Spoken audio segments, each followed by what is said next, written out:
We keep hearing increased stamp duty will bring property prices down, yet prices go up. The tide of immigrants will push prices up.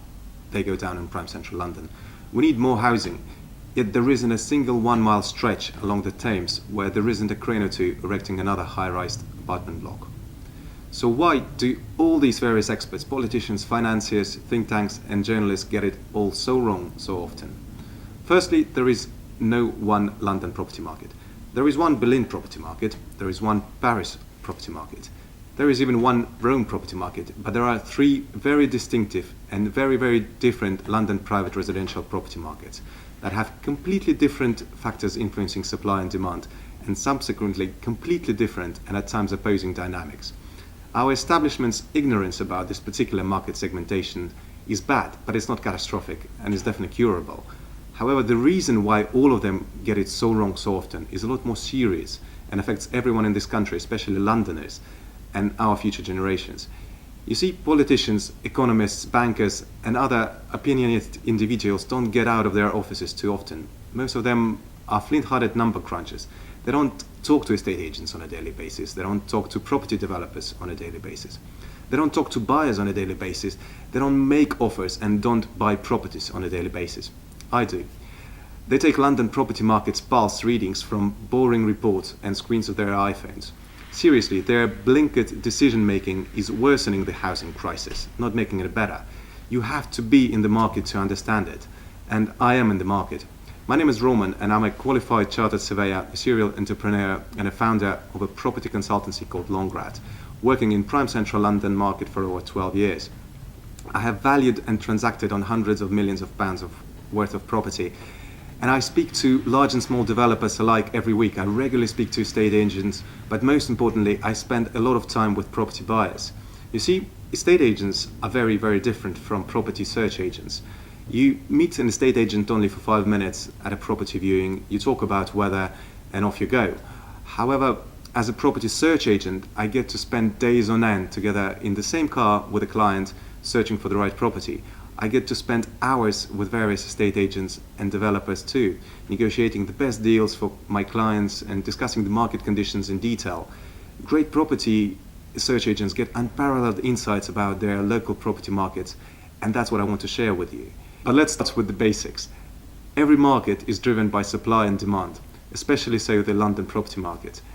Supply depends on planning policies, availability of land, labour and capital. Over the years, availability of capital and labour went up and down in London, but our government has utterly failed to supply enough land and sort out the planning system.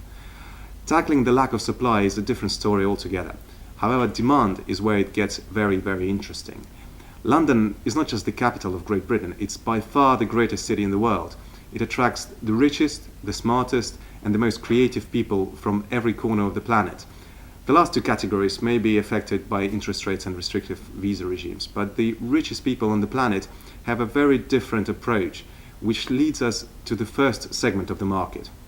It has been given many names, the super prime central London, the ultra prime central London, prime central London, etc. But let's make it easy and call it top end of the market. I'd say it's anything from £3,000 per square foot upwards, but in some areas it could be as low as £2,000 per square foot. Despite what the media says about Arab sheikhs and Russian oligarchs squeezing us out from the property market, these Belgravia stately homes and Mayfair penthouses is something you and I can only dream of, and these buyers are not competing with us for the properties. Their purchases are driven by completely different factors and prices, and more correlated with prices of art, fine wine, classic cars and gold than Help to Buy scheme and interest rates. There are only so many exceptional penthouses in Mayfair or 20-foot double-fronted houses in Belgravia. When a billionaire decides to move their family to London, they will buy regardless of the general economic sentiment. So yes, this top-end market will be affected by rises in stamp duty, sanctions, mansion taxes, but not Help to Buy scheme or interest rates. On the other end of the spectrum, we have the so-called budget or economy class properties. I call them homes for Londoners. This is something most London families can afford if they work really hard, put two salaries together, maybe even borrow some money from their parents. But this is something in the region of £300 to £500 per square foot. But there isn't anything at this price anymore. There is a huge shortage of these properties and it's not going away. London's population is growing, people are living longer, it's getting harder and harder to move, which means we'll need hundreds of thousands of new properties built in and around London at affordable rates. But it's not happening. We are lagging behind. This market is very strong at the moment and will continue growing for the foreseeable future. We have disproportionately low supply and enormous demand. If Help to Buy scheme is scrapped and interest rates go up, the market may weaken a bit for a year or two, but mid to long term, unless planning rules are relaxed, it's a sleep-inducingly constant one-way bet. However, where it gets really interesting is the premium market. It's not your average Londoner's flat, nor your top investment banker's fifth property in the world. It's your 1,000 to 2,500 per square foot new development with a concierge, swimming pool, business lounge, gym, etc. It has been a goldmine for developers, agents and speculative investors for the past 5 to 6 years. But the party may be coming to an end, and there is a big chance of a spectacular fireworks finale.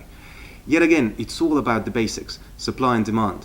When this premium segment was just starting to take off around 2008 recession, London didn't have the premium market at all. We had flats for Londoners on the one hand and the super luxury on the other. Foreign rich but not the super rich investors had to either compete with Londoners for average London stock or not buy at all because they couldn't afford to buy multi-million pound properties or couldn't find properties of suitable quality around central London. And the property boom of the past 5 years that miraculously transformed Thames Riverside and created tens of thousands of units for the wealthy, but not for your average Londoner. Don't get me wrong, this is great. Developers saw a niche, they filled it, and made a good buck out of it. Totally well deserved. But we should not mix apples with oranges. These 1 million one-bedroom flats or 5 million penthouses are not pricing Londoners out of the property market. From the very outset, these properties were not aimed at your average Londoner. It's a completely different market, completely different materials, completely different economics. Yes, it's a market that is currently oversaturated, excessive supply and fickle demand that is getting weaker by the day, but the government's meddling in this market is not helping anyone. What you have to realize is the fact that these are three completely different market segments. In his Sisyphean struggle to cool the property market, George Almighty Osborne doesn't think in terms of three different markets. He reads a report about property prices doubling in 9 Elms and thinks that hiking up stamp duty will cool the market down, but it has no effect on the bottom end of the market and completely different repercussions on the top end of the market. Dear George, noisy finger-jabbing populism and tinkering with the property market is as welcome as a skunk at a garden party. Please speak to people in the industry, not think tanks and economists, before making any further catastrophic decisions. Dear journalists, we are in it together and for the long haul. The property market is very difficult. If you want to hear proper professional insights rather than estate agents' unbridled self-serving optimism, do get in touch. Dear bankers, there is no education in the second kick of a mule. Do not repeat mistakes of 2008. Do not get into something you do not understand.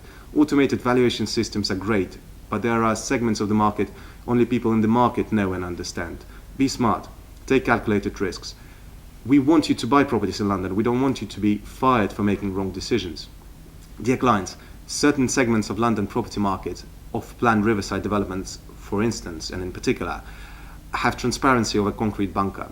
No land registry data, no statistics, no nothing. Before jumping into the deep end and buying portfolio of 10 flats off-plan, talk to someone who knows what they're doing. Please, please, please, please understand that London property market is divided into three very large distinctive segments. Everyone knows that prices per square foot can differ widely, not just in one area, but on one street or even in one building. Similarly, prices may go up in one segment of the market and simultaneously go down in another. Do bear that in mind. So long until next time.